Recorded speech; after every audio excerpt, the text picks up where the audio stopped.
Fui una esposa infiel y me entregué a mi amante detrás de un jardín durante una fiesta de la empresa. Pero mi esposo lo grabó todo y planificó una venganza psicológicamente brutal. Mi amante perdió la vida y yo lo perdí todo, incluso mi dignidad y a mis hijos. Si te gustan las historias de traición y venganza, dale like al vídeo, suscríbete al canal y activa la campanita para recibir notificaciones de nuevas historias. Me llamo Antonella, hoy tengo 32 años, pero todo lo que les voy a contar empezó cuando tenía solo 16. En aquel entonces, era una adolescente más en Guadalajara, llena de planes tontos y con una idea muy romántica del amor. Fue entonces cuando me embaracé de Javier, mi novio desde el primer año de preparatoria. Sabía que estaba haciendo algo prohibido, pero nunca imaginé que el castigo sería tan brutal. Cuando se lo conté a mi madre, se puso histérica. Gritó, lloró y me llamó una vergüenza para la familia. Mi padre ni siquiera quería mirarme. ¿Su única exigencia?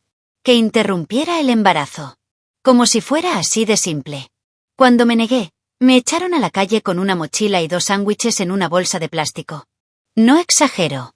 Si no fuera por la familia de Javier, habría dormido en la plaza. Su madre me recibió con los brazos abiertos, y su padre fue contundente. Si vas a ser madre, tendrás que ser fuerte. Camila nació una semana antes de que cumpliera 17 años. Todavía tenía acné en la cara, y de repente tenía una hija en brazos. Recuerdo el olor a talco mezclado con leche, despertarme al amanecer llorando sin saber si era de cansancio o de miedo. Javier me apoyó, pero éramos solo 2 adolescentes intentando jugar a ser adultas. Terminamos la preparatoria con mucha dificultad. Nos casamos de forma sencilla, sin velo, sin iglesia, sin fiesta. Solo nosotros, Camila y una fría firma en una notaría local. Ya ni siquiera sabía quién era. 2 años después, nació Diego, y Javier asumió aún más responsabilidad. Mientras él trabajaba en una pequeña agencia inmobiliaria, yo me quedaba con los niños, intentando no volverme loca. Pospusimos la universidad durante años. Cada centavo se iba en pañales, citas con el pediatra o facturas atrasadas. No hubo viajes, ni fiestas de 18 años, se acabó mi yo. Solo nosotros y la rutina. Y durante mucho tiempo, eso me bastó. Cuando por fin pudimos estudiar, yo estudié arquitectura, él administración inmobiliaria, fue como si algo dentro de mí despertara. Veía a mis compañeros hablando de fiestas, viajes, intercambios. Y me dolía saber que mi juventud había quedado sepultada bajo capas de biberones y facturas. Fingía estar bien, pero por dentro algo me carcomía. La maternidad me consumía. Javier era un buen padre, sí. Un esposo devoto. Pero empecé a darme cuenta de que había aprendido a vivir emocionalmente sin mí. Es difícil decirlo, pero me sentía como una ama de casa. Una empleada sin sueldo, sin reconocimiento, sin espacio.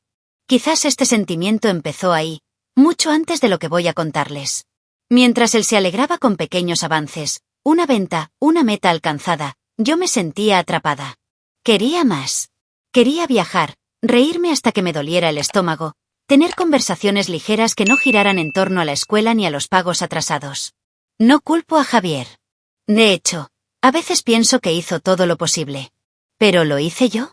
¿O me perdí poco a poco, hasta que ya no supe quién era? Solo sé que cuando Gabriel llegó a mi vida, no buscaba a nadie, sino que tal vez rogaba por un poco de libertad disfrazada. Y fue este deseo oculto, este llanto silencioso por una vida que nunca viví, lo que terminó dando paso a algo que jamás imaginé hacer. Algo que, hasta el día de hoy, me despierta en mitad de la noche con el corazón apesadumbrado. Lo que empezó como una rutina y un sacrificio se convertiría gradualmente en una prisión. Y cuando me encontré con la llave de la celda en mis manos, preferí huir, en lugar de arreglar lo que ya estaba roto. La oportunidad fue un alivio en medio del caos. Cuando conseguí ese trabajo en una constructora, me sentí renovado. No era un trabajo cualquiera, iba a trabajar directamente con el gerente de desarrollo de proyectos, un hombre carismático, elocuente e increíblemente inteligente llamado Gabriel. Tenía 38 años, experiencia, confianza en mí mismo y parecía verme como nadie me había visto en años. Al principio, todo era profesional. Almuerzos de equipo, interminables sesiones de lluvia de ideas, cafés mientras hablábamos de plazos ajustados. Pero con el tiempo, las miradas se hicieron más largas, los cumplidos se sintieron más personales, y algo dentro de mí empezó a despertar. Con Gabriel, me sentía a gusto. Me escuchaba. Y no mecánicamente, como Javier lo había estado haciendo últimamente, mientras revisaba su celular o respondía un correo electrónico. Gabriel me prestaba atención. Conocía mis gustos, mis frustraciones, mis inseguridades. Y en los viajes que empezamos a hacer juntos, para visitar obras, asistir a conferencias y cerrar contratos, estos momentos se multiplicaron. Le decía a Javier que iba con un compañero del equipo o que iba sola.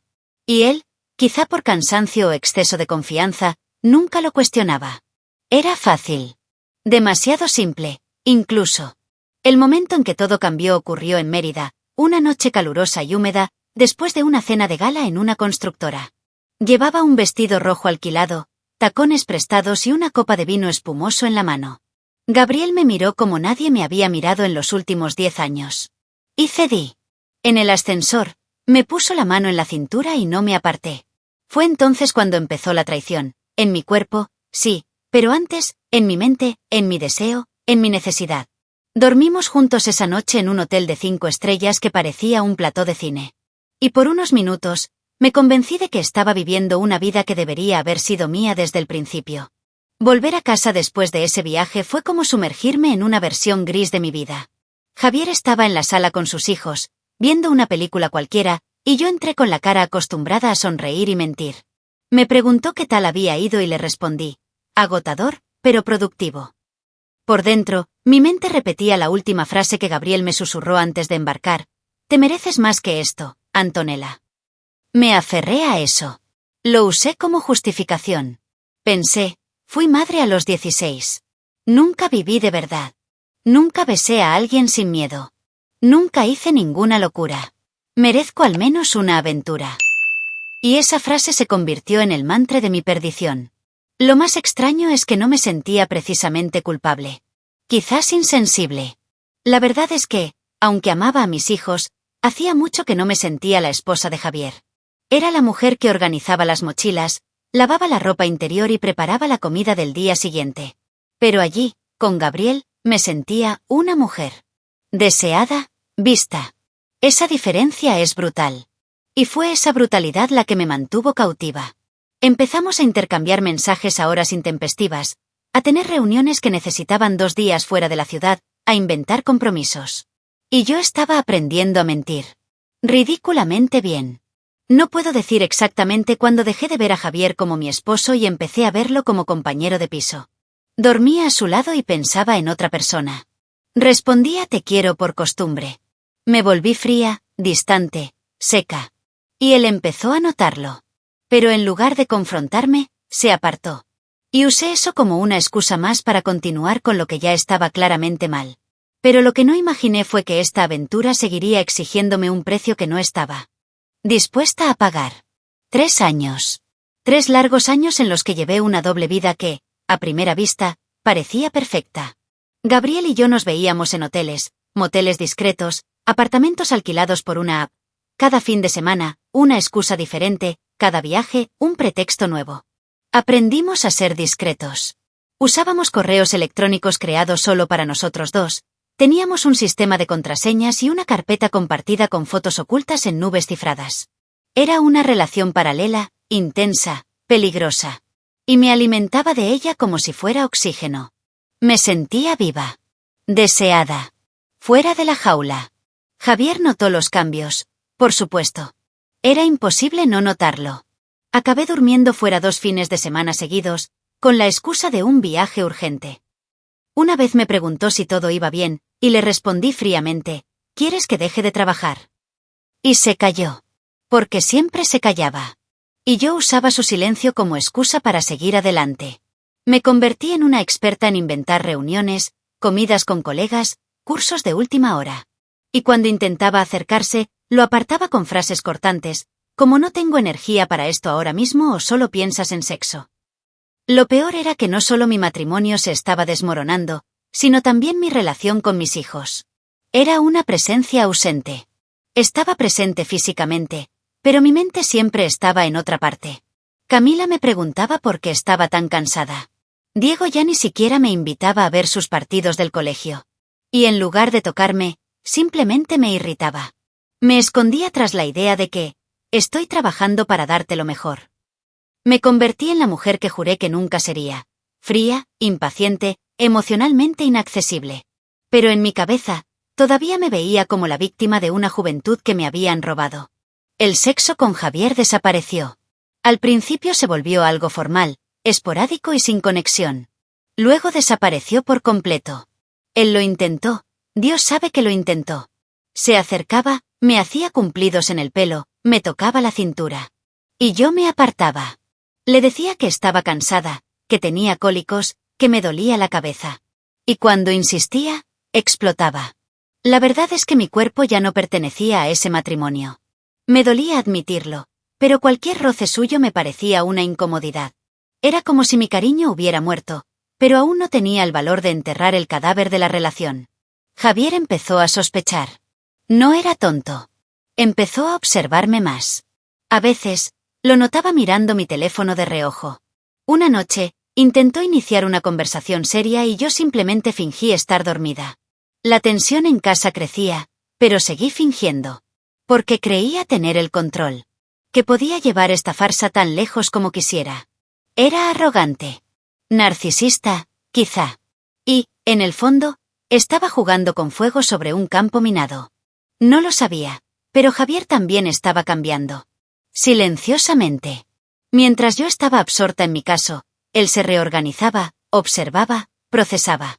Y, aunque no me di cuenta al instante, estaba empezando a dejar de ser el hombre que me había estado esperando, para convertirse en el hombre que pronto dejaría de esperarme para siempre. Ocurrió tan silenciosamente que ni siquiera noté el momento exacto en que Javier dejó de mirarme con tristeza y comenzó a mirar el mundo con otra presencia. Estaba tan absorta en mi propia burbuja, y en los brazos de Gabriel, que no me di cuenta de las señales. Fue Camila quien me dijo, en un tono ligero y hasta alegre, que su padre había estado hablando mucho con la madre de Regina, una amiga del equipo de fútbol. Mariana. El nombre no me llamó la atención en ese momento.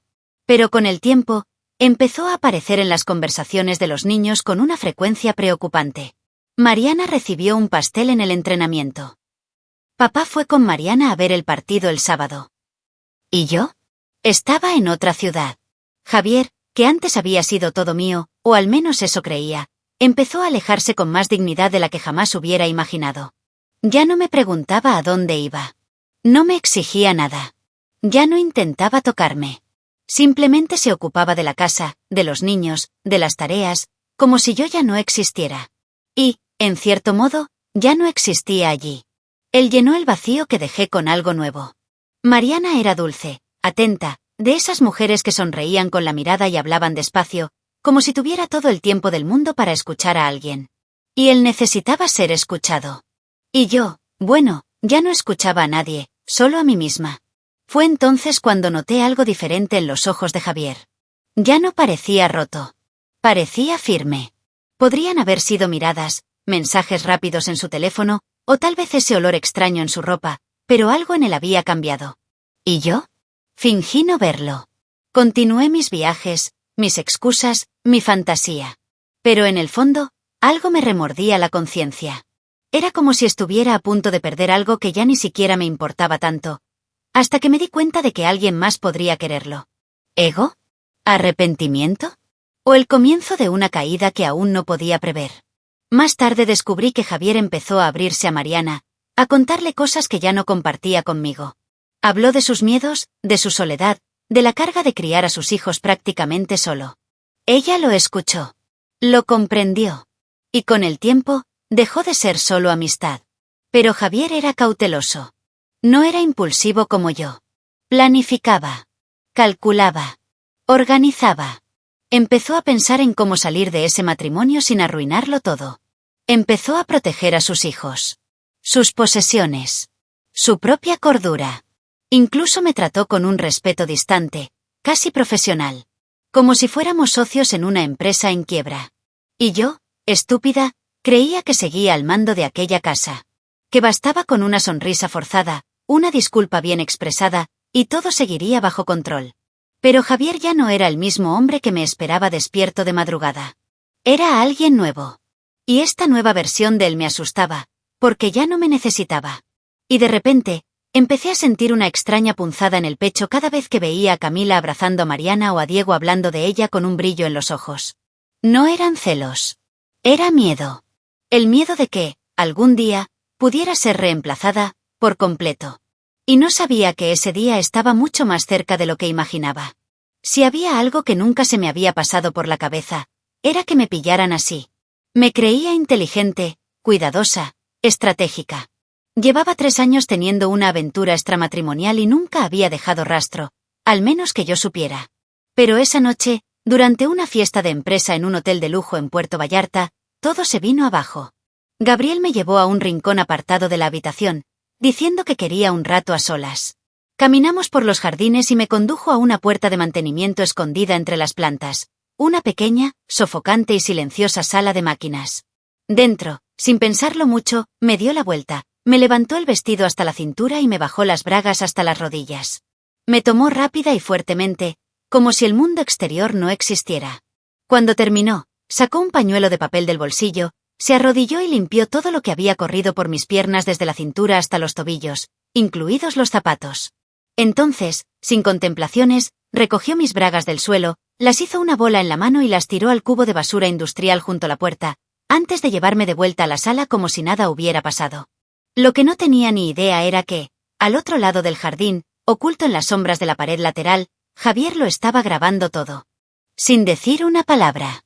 Sin que le temblara la mano. Él no me confrontó esa noche. No gritó, no armó un escándalo, no apareció en la fiesta como un marido engañado en una película.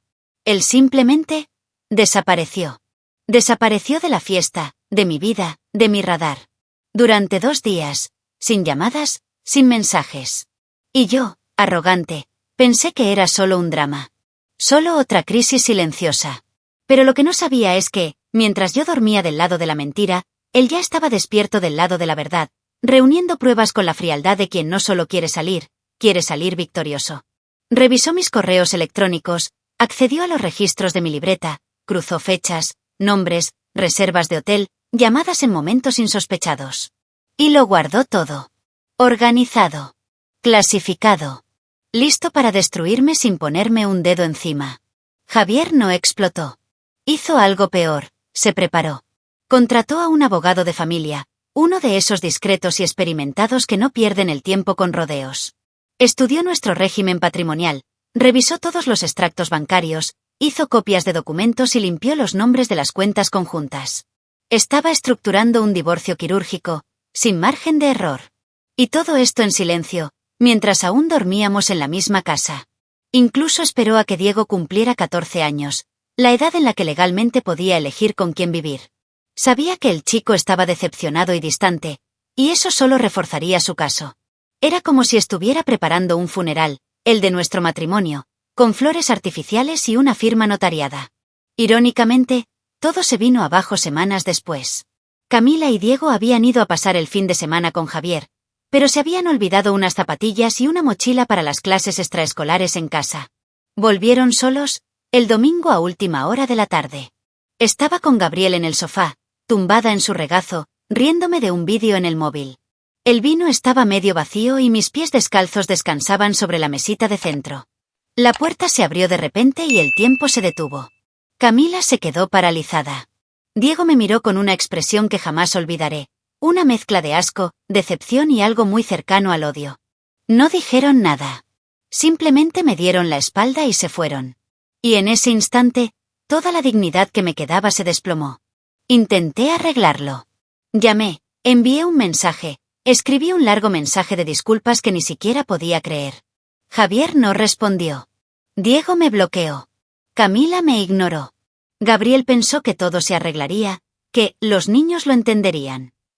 Pero no fue una fase. Era el final. Javier ya había enviado la primera notificación formal. Un sobre grueso con membrete de oficina, adjuntos, registros de movimientos, fotos, fechas e incluso vídeos de lo que vio esa noche en Puerto Vallarta. No pude leerlo todo. Me detuve a la mitad. La vergüenza me invadió. Y por primera vez, comprendí que no era solo una aventura, era una ruina que había construido con mis propias manos. Su abogado fue directo. Javier quería a sus hijos. Quería la casa. Quería salirse con la suya. Y tenía la forma de conseguirlo todo. Y lo peor, se lo merecía. Había perdido el control de la historia. De la casa. De mi familia. Del respeto de mis propios hijos. Y allí, en esa habitación vacía, con una maleta entreabierta y un vaso sucio sobre la mesa, me di cuenta de que por primera vez en años, estaba sola. Cuando Gabriel me invitó a una conferencia en una isla del Pacífico, acepté sin pensarlo 2 veces. Era una oportunidad para escapar de toda la presión, del silencio de mis hijos y de la ausencia cada vez más fría de Javier. La isla era hermosa, el resort lujoso, pero nada de eso me llenaba realmente. Aún así, fingí. Fingí estar bien. Fingí que esta era la recompensa por la vida que había sacrificado. Pero al 5.º día, llegó una alerta a mi celular. Se acercaba un huracán y la región quedaría aislada por seguridad. Terminamos varados durante 10 días. Sin comunicación eficiente. Sin señal. Sin salida. Y sin saber que, al otro lado del país, mi vida se estaba reorganizando, sin mí. Javier aprovechó el momento con precisión quirúrgica. Mientras yo estaba varada en otro mundo, él empacó sus maletas, organizó los documentos de los niños, firmó las autorizaciones con el abogado y salió de la casa donde vivíamos como si simplemente fuera al supermercado. Camila y Diego lo acompañaron voluntariamente. La mudanza se completó en menos de 2 días, con la ayuda de sus padres y Mariana. Cuando regresé del viaje, cansada y con la piel quemada por el sol, encontré la casa vacía y fría, con solo un sobre en la encimera de la cocina. Dentro estaba la lista de muebles que había traído, la nueva dirección de los niños y la citación oficial para la custodia temporal. Entré en pánico. Intenté llamarlo. Nada. Intenté hablar con los niños. Silencio. Incluso a Gabriel le pareció extraño. Dijo que, quizás Javier exageraba, pero en el fondo, él lo sabía. Todos lo sabían. Simplemente no quería aceptarlo. Fui a la dirección que me dieron y lo vi con mis propios ojos. Mis hijos vivían con Javier y Mariana. Abrió la reja con Camila a su lado, riendo. Diego salió con una mochila a la espalda y un uniforme limpio. Era una escena familiar. Una nueva familia. Mi familia, pero sin mí. Cuando fui a hablar, Diego apartó la mirada. Camila solo dijo, «Es mejor que no vuelvas por aquí sin avisarme». Estaba devastada. Regresé a casa, sola, sintiendo que alguien había borrado mi existencia. Gabriel intentó consolarme, pero todo sonaba vacío. La verdad era que él nunca formó parte de mi plan a largo plazo. No lo veía como alguien con quien quisiera envejecer. Era mi escape, no mi refugio. Y ahora, con Javier fuera de mi alcance y los niños viéndome como una extraña, me di cuenta de que tal vez me había equivocado. Ya no tenía un hogar. Ya no tenía una rutina. No tenía a nadie. El abogado que contraté fue claro, Javier tenía pruebas, contaba con el apoyo de sus hijos y tenía estabilidad emocional y financiera. Yo tenía antecedentes de infidelidad, una ausencia prolongada y vínculos afectivos rotos. La custodia temporal era solo el principio. El juez le otorgaría el derecho a quedarse con los niños, basándose en sus deseos y en la evidencia de abandono emocional. Intenté decir que a mí también me habían engañado, que Javier me había cambiado por Mariana. Pero sonaba patético. Nadie me veía como una víctima. Nadie siquiera consideró mi dolor. Era como si estuviera gritando en un lugar donde nadie más podía oírme. En el fondo, empecé a acariciar una idea absurda. ¿Y si todo había sido un montaje? ¿Y si Javier lo había hecho a propósito, como venganza? ¿Y si había estado con Mariana desde antes? Esa duda me carcomía, aunque sabía que era un intento desesperado por protegerme de la verdad más evidente. Yo fui quien cavó este hoyo. Yo fui quien apretó el gatillo. Y ahora, sola en un apartamento pequeño y frío, rodeada de maletas cerradas y un silencio ensordecedor, empecé a comprender lo que era caer de verdad. Y lo peor, sabía que aún no había tocado fondo. Cuando finalmente me senté con Javier cara a cara, pensé que era hora de contarlo todo abiertamente, quizás para revertir algo, o al menos echarle en cara lo que creía que era mi versión de los hechos. Llegué con mi amiga abogada, Laura, una mujer de palabra firme que inspira respeto con solo una mirada. Estábamos preparados para una negociación difícil. Pero Javier estaba tranquilo, inquebrantable. No se acaloró, no intentó humillarme. Simplemente me miró a los ojos y dijo, con una serenidad que me quebró, estoy con otra persona. Y quiero él. Divorcio cuanto antes. Esto me afectó más que cualquier traición. Yo, que había pasado 3 años con otro hombre, aún sentía que tenía derecho a sentirme ofendida. Me sentí reemplazada, Descartada. Empecé a gritar, a acusar. Le dije que lo hacía todo por venganza, que era cruel dejarme así, que seguía siendo la madre de sus hijos. Pero no alzó la voz. No se rebajó a mi nivel. Simplemente puso una carpeta sobre la mesa, la abrió con cuidado y empezó a presentar los documentos uno a uno. La escritura de la nueva casa, la división de bienes por fechas, extractos bancarios, copias de mensajes, prueba de la custodia de los niños. Cada página era una puñalada en la espalda de mi orgullo. Laura intentó discutir, presionar, sugerir que presentáramos una demanda, pero Javier estaba preparado. Demostró que ya había consultado con psicólogos, que los niños habían recibido terapia y habían declarado con quién querían vivir. Trajo capturas de pantalla de los mensajes que les había enviado ignorando a los niños, comprobantes de viajes a fechas escolares y, finalmente, mostró una copia del vídeo de la noche en Puerto Vallarta. Me quedé paralizada. Solo ver la portada del archivo me ardía de vergüenza. No necesitaba que le diera al play. La mera existencia de ese vídeo eclipsó cualquier argumento que pudiera tener. Me miró con una mezcla de lástima y alivio. Como quien ve un capítulo cerrado. Y entonces dijo la frase que aún resuena en mi cabeza: nos abandonaste mucho antes de engañarnos. El engaño fue solo el final de la historia que tú mismo escribiste. Tenía razón. Y por mucho que me doliera, sabía que nada de lo que dijera cambiaría lo que los niños sintieron al verme con Gabriel en ese sofá. Esa imagen se les quedó grabada en el corazón. Javier dijo que Camila lloró durante días. Que Diego se encerró en su habitación y no quiso hablar con nadie. Que ambos, por decisión propia, pidieron no volver a vivir conmigo. Intenté defenderme. Dije que solo quería vivir, que me sentía atrapada, que había perdido mi identidad. Y él respondió con algo aún más doloroso: y por eso decidiste destruir la nuestra. Sus palabras eran como cuchillos afilados. No gritaban, pero cortaban. Lloré, por primera vez de verdad. No por el fin del matrimonio, sino porque sabía que no quedaba nada de mí en ese lugar. Ni en las palabras de mis hijos. Ni en su voz. Ni en mi propia casa. Solo quedaba el eco de lo que había perdido, por decisión propia. La reunión terminó con mi abogado en silencio y yo con la cara entre las manos. Me fui con un grueso sobrelleno de papeles, el corazón roto y una verdad insoportable. Javier no solo pasó página, sino que me superó. Y de una forma tan limpia y cruelmente justa que no pude discutirlo. Solo pude aceptarlo. Lo que no sabía era que mi caída aún no había terminado, y que el destino me tenía reservado algo aún más amargo. Después de la audiencia, nunca volví a casa, ni a mi antigua casa, ni a ninguna otra que pudiera llamar mía.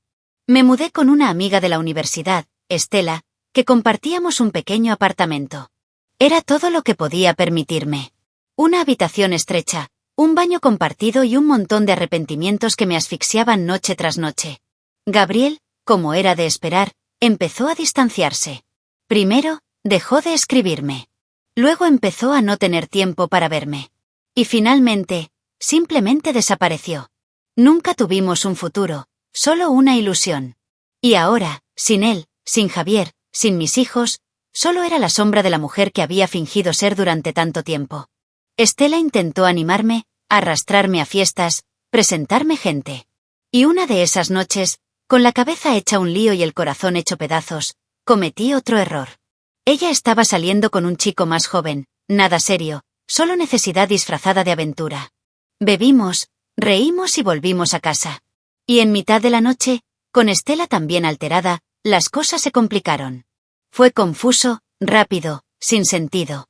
Tuve sexo con los dos a la vez. El chico nos usó durante toda una noche, intensamente, sin parar, alternando entre Estela y yo, un poco para cada una y a veces para las dos a la vez. Un acto que juré olvidar al día siguiente, como si borrar el recuerdo fuera lo mismo que borrar la culpa. Pero lo que no sabía es que el chico era amigo de un conocido común de Javier. Y, en menos de una semana, la historia le llegó, con suficientes detalles como para hundirme aún más. Cuando supe que Javier se había enterado, se me hizo un nudo en la garganta. No solo porque él se había enterado, sino porque Camila también había oído los rumores. Los adolescentes son rápidos para difundir cualquier cosa. Arruinó cualquier intento de reconectar. Ya me estaban rechazando. Pero ahora, era un desprecio absoluto. Ninguna respuesta, ninguna mirada, ningún atisbo de franqueza. La imagen de madre ya se había hecho añicos. Ahora, sentía que me había convertido en un chiste. Javier no me había llamado, no me había escrito, pero había bloqueado mi número. Diego me envió un solo mensaje: te has pasado de la raya. Lloré toda la noche. Mientras tanto, Javier y Mariana seguían construyendo algo sólido. Vi fotos en redes sociales, su compromiso en el campo, sus hijos sonriendo, su vida trabajando. Mariana estaba embarazada. Una niña. Y por mucho que me costara admitirlo, parecía haber logrado en un año lo que yo nunca logré en 10: construir un hogar de verdad. No un escenario. Un hogar. Me dolió. Me consumió. Me hizo cuestionarme si alguna vez había sido esa madre presente que fingía ser en redes sociales. O si solo había sido una figura en la esquina de la foto, mientras Javier lo mantenía todo en orden sin quejarse. Intenté hablar con él una última vez. Le pedí perdón. No como quien espera una reconciliación, sino como alguien que se está ahogando y solo quiere ser escuchado antes de hundirse definitivamente. Me escuchó con calma. Dijo que no me odiaba, pero que ya no había lugar para mí en su vida. Y luego, con el mismo tono sereno de quien ya me había destrozado con verdades, añadió: Mariana espera a mi hija. Y Camila y Diego tendrán la hermana que siempre quisieron, con la madre que merecían. Dolió. Más que cualquier traición. Porque tenía razón. De camino a casa, me senté en las escaleras del edificio y lloré como una niña. Por todo. Por todos. Por la mujer que fui, por la madre que nunca supe ser y por la familia que perdí. El silencio a mi alrededor era un reflejo de mi caída.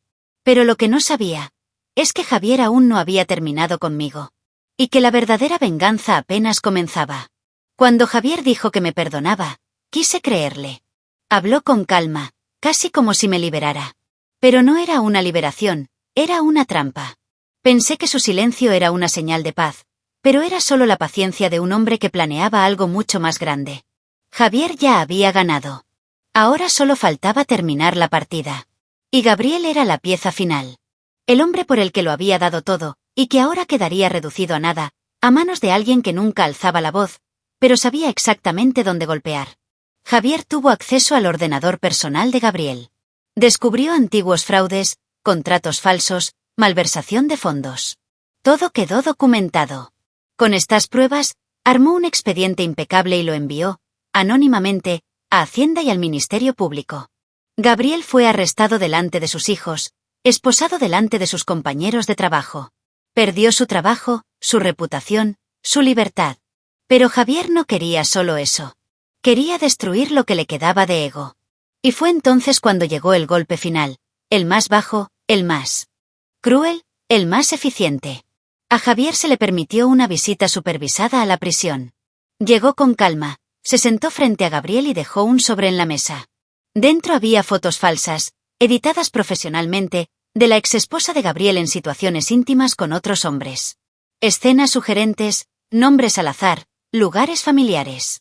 Ninguna de ellas era real. Pero Javier lo hizo parecer así. Lo perdiste todo, y al final, ni siquiera era solo tuya.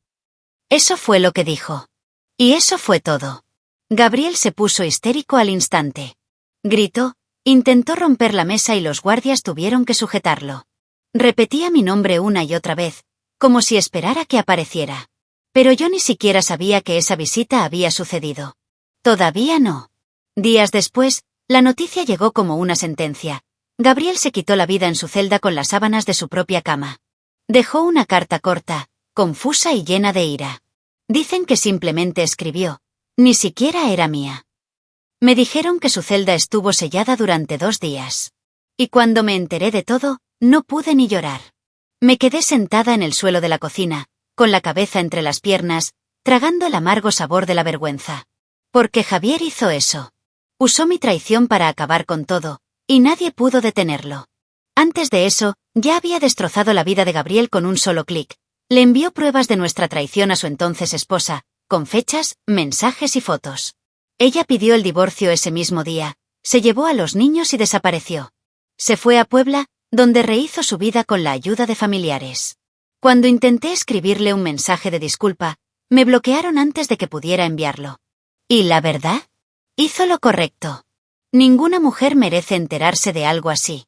Destruí 2 familias, y Javier se encargó de que ninguno de los dos lo olvidara. Hoy vive en paz. Casado con Mariana, Con una hermosa hija, sus hijos lo llaman héroe. Triunfó. Sin ensuciarse las manos, sin perder la compostura, sin decir una palabra fuerte. ¿Y yo? Me convertí en lo que él siempre supo que me convertiría. Un recordatorio viviente de las consecuencias. Una advertencia en forma humana. La mujer que lo perdió todo porque creyó que podía tenerlo todo. El precio de mi libertad fue la destrucción de todo lo que me amaba. Y todo lo que me odiaba. Javier fue el único que supo exigirla. Deja tu opinión en los comentarios, dale me gusta al vídeo y suscríbete al canal para recibir notificaciones de nuevos vídeos. Además, ayúdanos a llegar a más personas y a formar una comunidad. Aprovecha y mira una de las historias que aparecen a continuación sobre nuevos informes de traición y venganzas. Hasta la próxima historia.